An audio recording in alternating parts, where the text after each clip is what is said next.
আপনার কি মনে হয় আমি কি করছি? আপনি বলবেন আমি প্রদীপ জ্বালাচ্ছি। সঠিক, কিন্তু প্রশ্ন হচ্ছে যে আমি কি আপনাকে বলেছি যে একে প্রদীপ বলা হয়? না। এই প্রদীপ কি নিজেই নিজের পরিচয় আপনাকে দিয়েছে? না। তাহলে আপনি কি করে জানলেন যে একে প্রদীপ বলা হয়? উত্তর হচ্ছে প্রকাশ। যে স্বয়ং জ্বলে অন্ধকারের মধ্যে সংসারকে পথ দেখায়, সেটাই প্রদীপ। যা নিরাশার মাঝে আশার আলো প্রদর্শন করে, সেটাই প্রদীপ। অপর দিকে আছে সাপ, যাকে না দেখেও তার ফনার আওয়াজ শুনেই লোকে ভয় পেয়ে যায়। তার মানে ব্যক্তির পরিচয় তার কর্মের দ্বারা পাওয়া যায়। তাই আপনার এটা বলার প্রয়োজন নেই যে আপনার পরিচয় কি। এটা আপনার কর্মই নিশ্চিত করবে যে লোকে আপনাকে প্রদীপ ভেবে ভালোবাসবে নাকি সাপ ভেবে ভীত হয়ে থাকবে। রাধা রাধা। আপনি কি ওই মাকড়সার জাল দেখতে পাচ্ছেন? মাকড়সারা ভীষণ পরিশ্রম করে এটা তৈরি করে। নিজের শরীরের রস দিয়ে এই জাল বনে। আপনি কি এটার উদ্দেশ্য জানেন? আসলে মাকড়সা এই জালে ছোট কীটপতঙ্গ ধরে তাদেরকে খাদ্যরূপে গ্রহণ করে।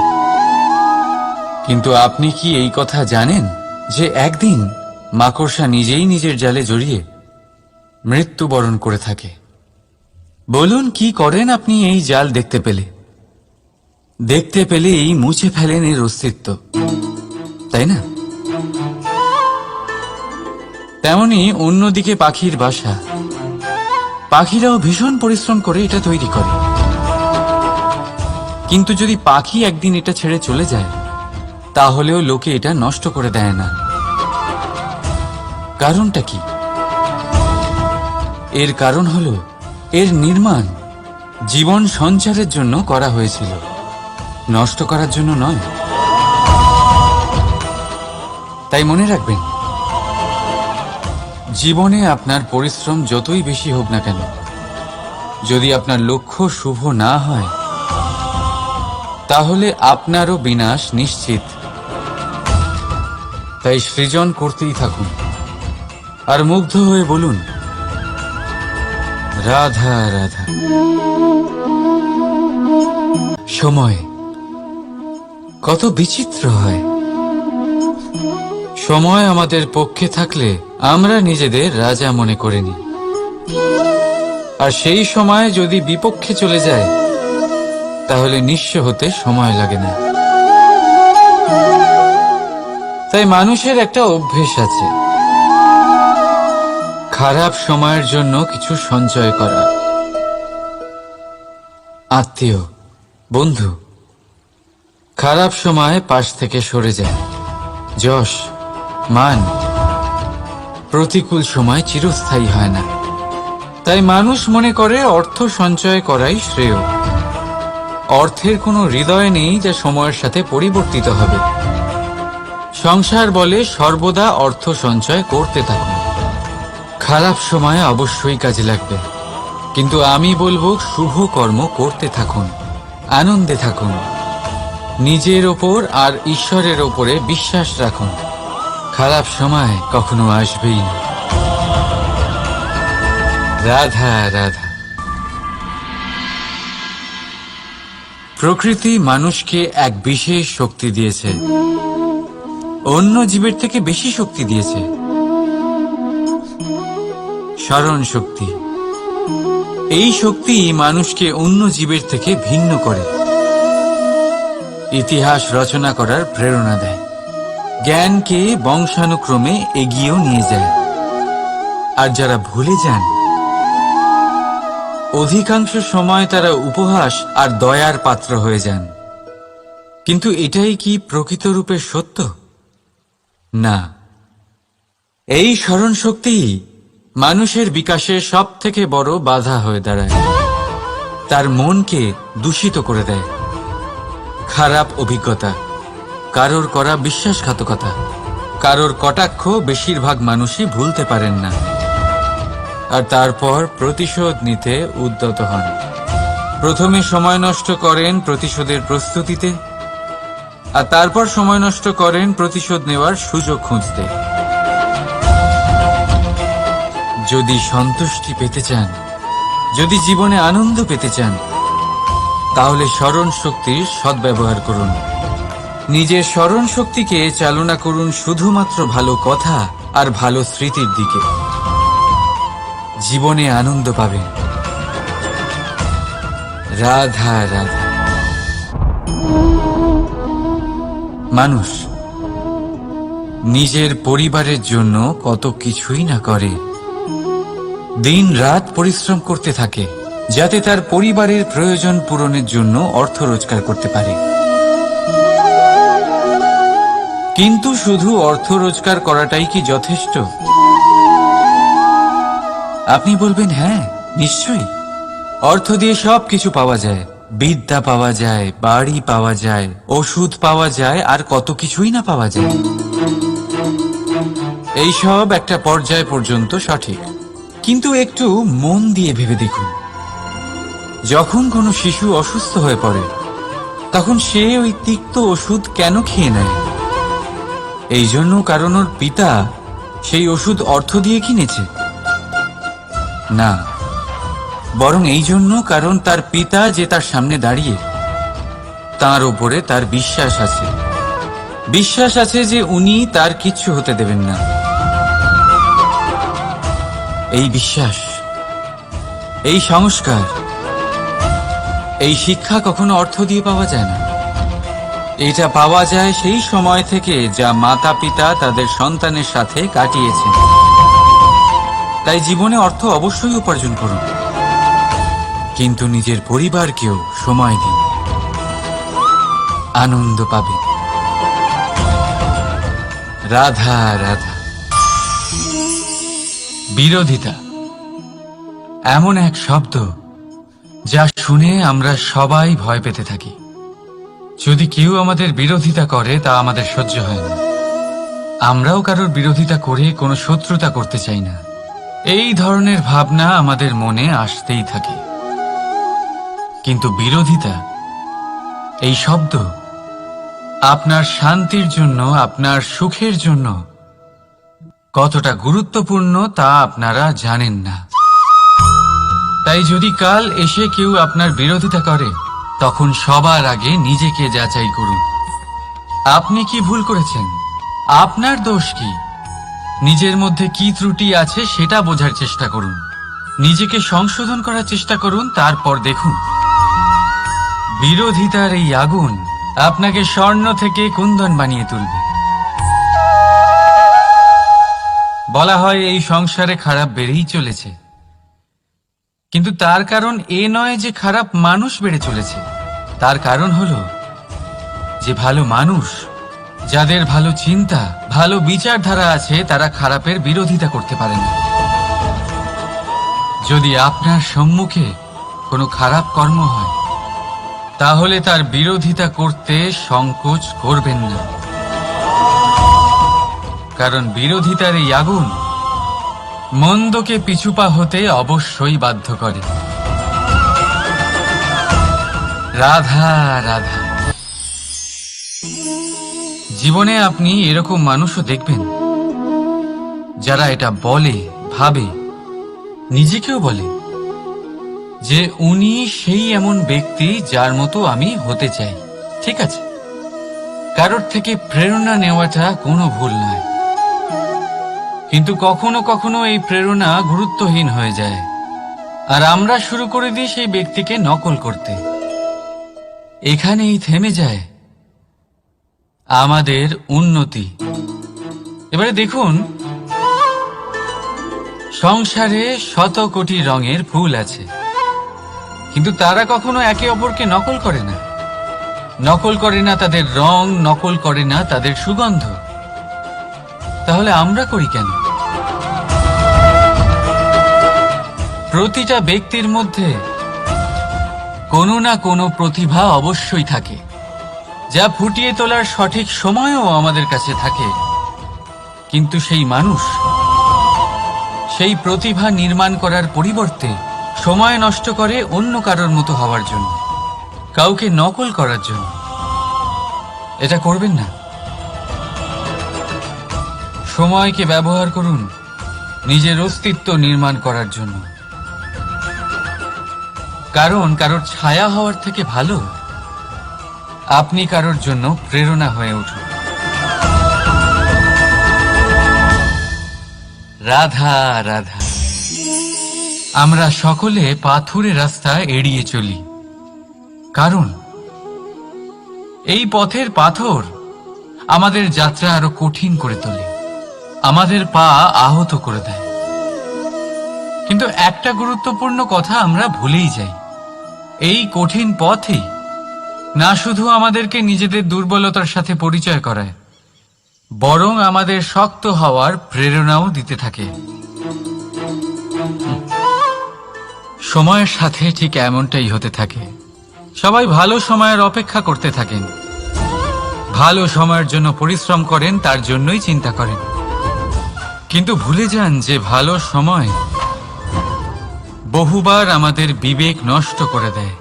সেখানেই খারাপ সময় আমাদের বুদ্ধিকে সঠিক পথে চালিত করে। রাধা রাধা। ঘোড়াকে যতই প্রশিক্ষণ প্রদান করুন, তার মুখে লাগাম তো পরাতেই হবে।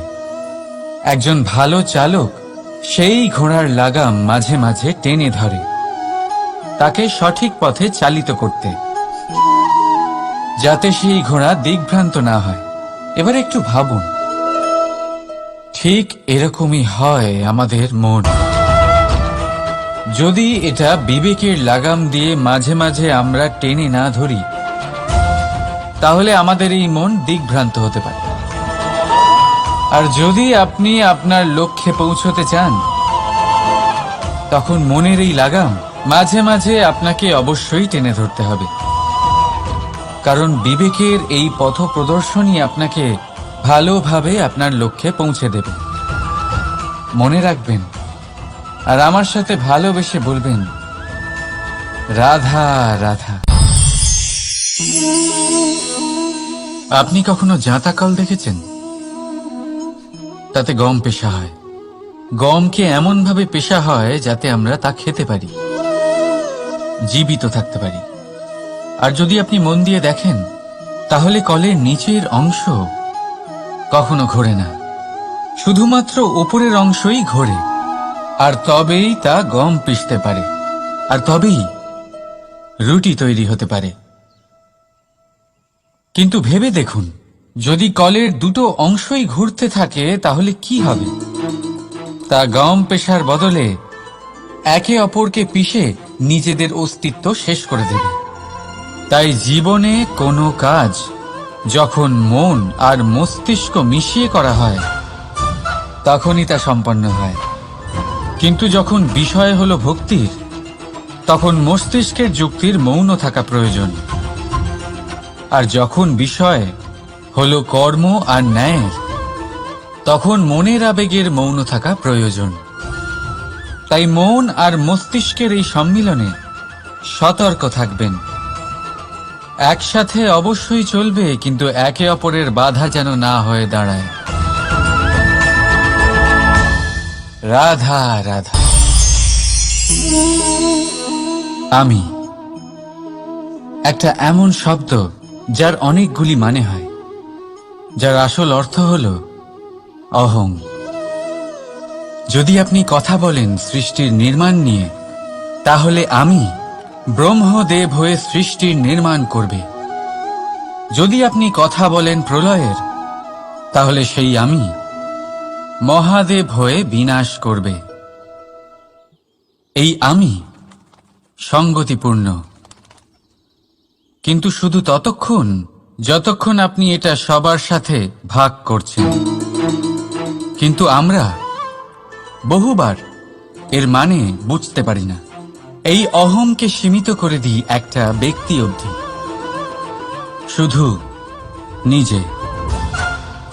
আর তখনই জেগে ওঠে অহংকার, যাতে প্রাধান্য পায় শুধুমাত্র আমি, আমরা নয়। আর একজন ব্যক্তি একা না উৎপাদন করতে পারে আর না করতে পারে সৃজন। এবারে দেখুন, বৃষ্টির এক ফোঁটা, তারও অস্তিত্ব আছে, কিন্তু তা ধরিত্রীতে পড়লেই সমাপ্ত হয়ে যায়। কিন্তু যখন ফোঁটাগুলি একসাথে পড়ে তখন শুরু হয় বর্ষা, আর তখনই তৈরি হয় ধারা। রাধা রাধা। বলুন, কি দেখতে পাচ্ছেন আপনি? আমার হাতের এই সাদা বস্ত্র, নাকি এতে লেগে থাকা এই কালো দাগ?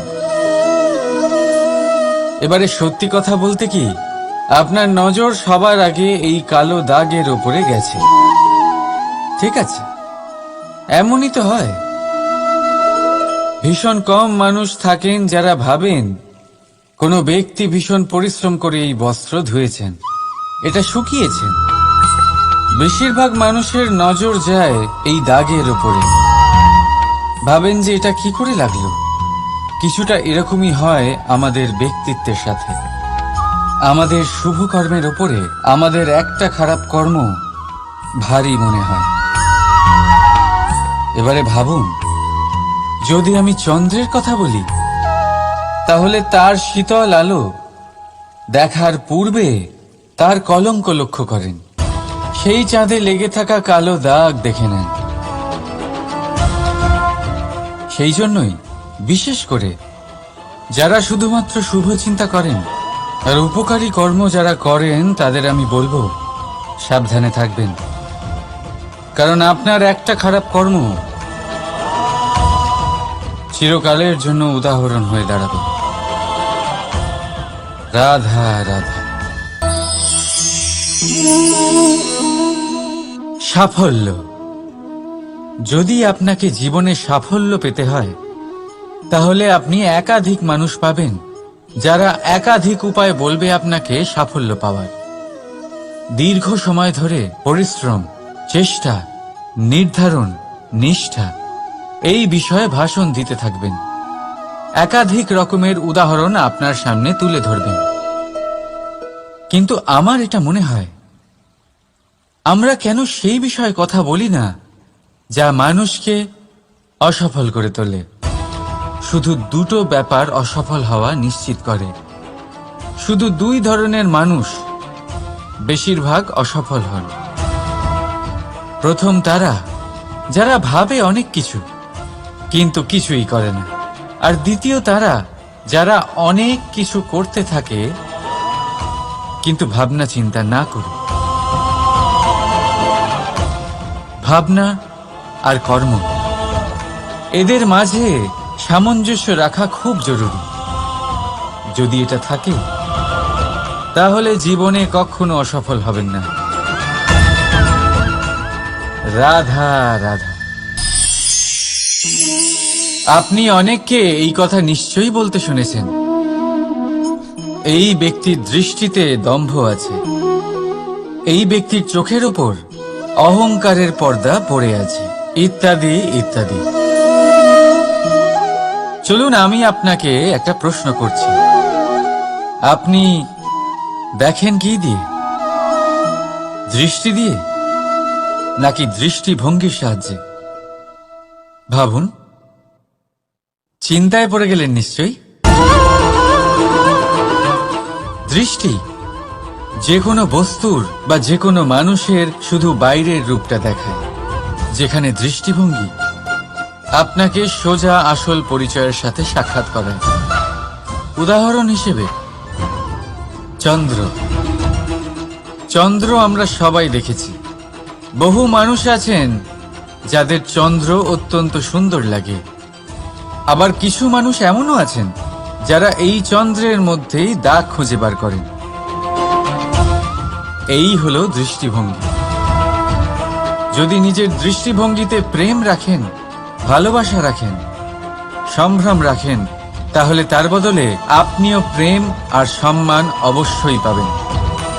এবারে দেখুন, যে জল দিয়ে ঈশ্বরের মূর্তি ধোয়া হয় তাকে চরণামৃত বলা হয়। এটার কারণ দৃষ্টিভঙ্গি। এখন আপনি পাথরকে ভগবান ভেবে পুজো করবেন, নাকি ভগবানকে পাথর ভেবে পরিত্যাগ করবেন? সিদ্ধান্ত আপনার, কিন্তু এই সিদ্ধান্ত নির্ভর করে আপনার দৃষ্টিভঙ্গির ওপর। তাই নিজের দৃষ্টিভঙ্গি শুভ রাখুন, নিজের দৃষ্টিভঙ্গিতে ভালোবাসা রাখুন, আর আনন্দে বলুন রাধা রাধা। বড় বড় রাজমহলের, বড় বড় ইমারতের চূড়া কত সুন্দর হয়, কিন্তু আপনি কি কখনো এই বিষয়ে ভেবেছেন যে এই সুন্দর চূড়ায় পৌঁছতে গেলে আপনাকে পৃথিবীতে পা ফেলতেই হবে? সেই সুন্দর চূড়ায় পৌঁছে দীপ্তি পাওয়ার জন্য আপনাকে একটা কঠিন পথ অবলম্বন করতেই হবে। যদি আপনি কোনো কঠিন পথে না গিয়ে এই পৃথিবীর সাহায্য ছাড়াই শুধু উচ্চতার দিকে অগ্রসর হতে থাকেন, তাহলে সর্বদা অসফল হবেন।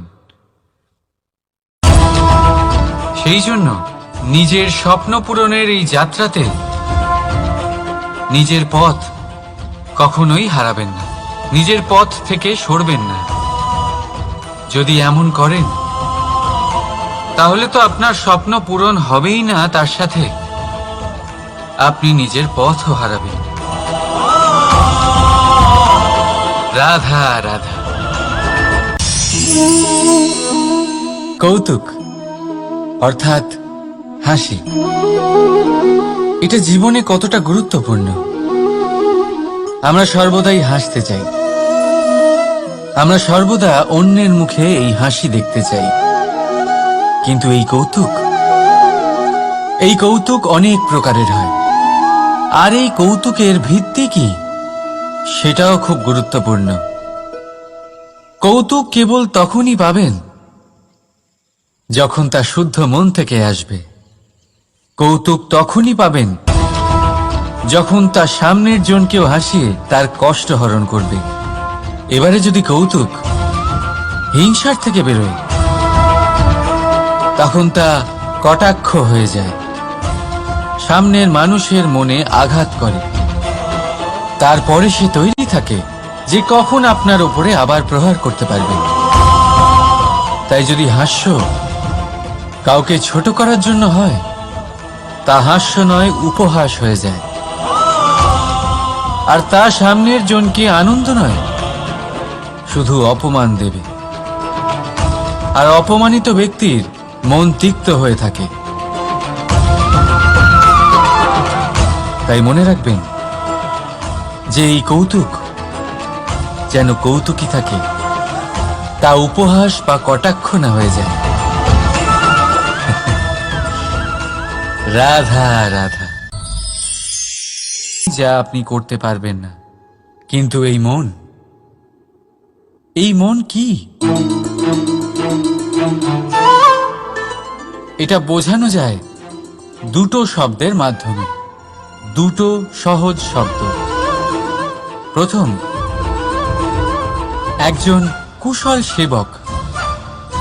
দ্বিতীয়, একজন সংকটপ্রবণ মালিক।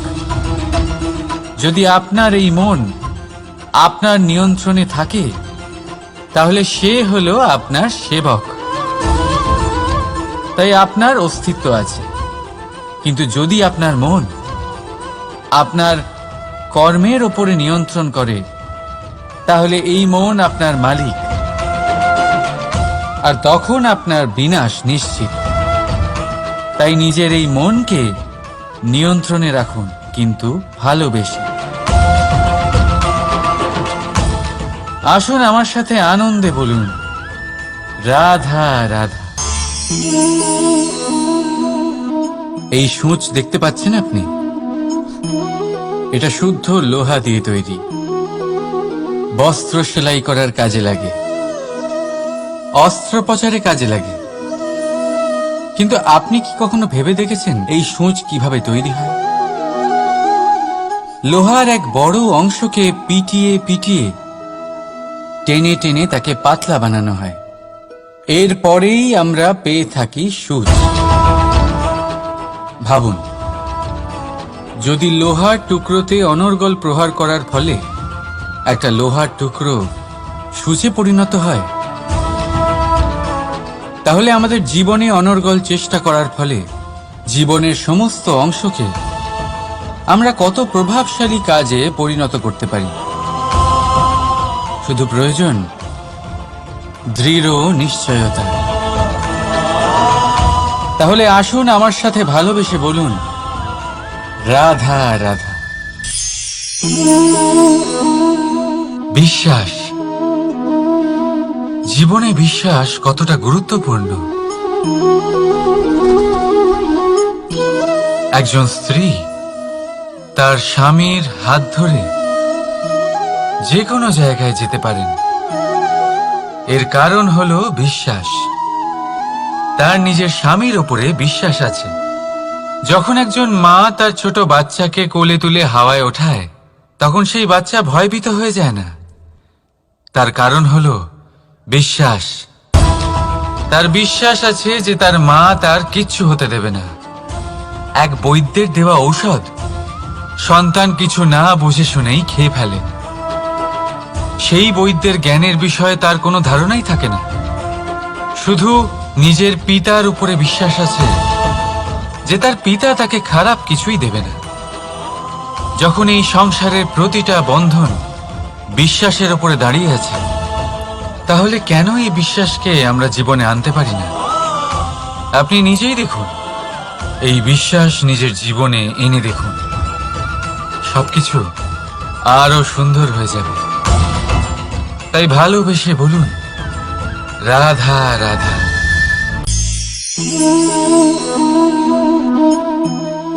অহংকার, এই শব্দটা সবাই শুনেছেন। বহু মানুষকে আপনি এটা বলতে শুনেছেন যে ওই ব্যক্তির অহংকার আছে, ওই মানুষটির ক্ষমতার অহংকার আছে, ওই ব্যক্তির নিজের রূপ নিয়ে অহংকার আছে, ওই ব্যক্তির নিজের অর্থের অহংকার আছে, ইত্যাদি ইত্যাদি।